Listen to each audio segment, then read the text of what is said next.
વડોદરાના પાદરા તાલુકાના મુજપુર ગંભીરા બ્રિજ દુર્ઘટનાના ત્રીજા દિવસે વહેલી સવારથી જ રેસ્ક્યુ કામગીરી શરૂ કરવામાં આવી છે। ત્યારે રાજ્યના કેબિનેટ મંત્રી ઋષિકેશ પટેલે દુર્ઘટના સ્થળની મુલાકાત લઈ ચાલી રહેલ કામગીરીનો તાગ મેળવ્યો હતો। એનડીઆરએફ, એસડીઆરએફ અને આસપાસના ગામના લોકો દ્વારા કરવામાં આવતી રેસ્ક્યુ કામગીરીનો તાગ મેળવ્યો હતો। ઋષિકેશ પટેલે કહ્યું કે સંપૂર્ણ તપાસ રિપોર્ટ 30 દિવસમાં આવશે અને રાજ્યમાં 7000 જેટલા બ્રિજની કેટેગરી વાઇઝ તપાસ ચાલી રહી છે।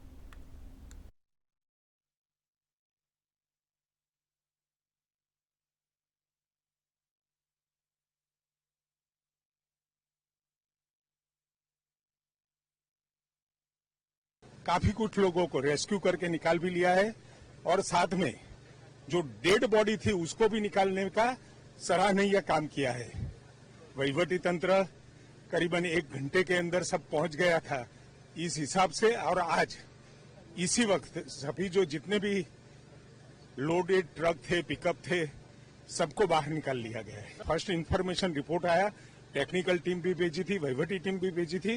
उसके हिसाब से जो अभी जो स्टेप्स लेने पड़ते थे वो लिए हैं और फर्दर भी इन्वेस्टिगेशन में पूरा इन्वेस्टिगेशन का और वहीवटी तौर पे भी 30 दिन में ये रिपोर्ट आएगा। જે મેં કહ્યું કે પ્રાથમિક દ્રષ્ટિએ જ્યાં બેદરકારી લાગે છે સસ્પેન્શન કર્યું છે, એની ખાતાકીય કાર્યવાહી પણ થશે અને સાથે સાથે એમાં જે બેદરકારી અથવા તો જે પ્રકારના પગલાં લેવા જોઈતા હતા એ નથી લેવાયા, તો એના અંદર જે પણ કોઈ પ્રકારની કામગીરી કરવાની થશે સરકાર ચોક્કસ કરશે।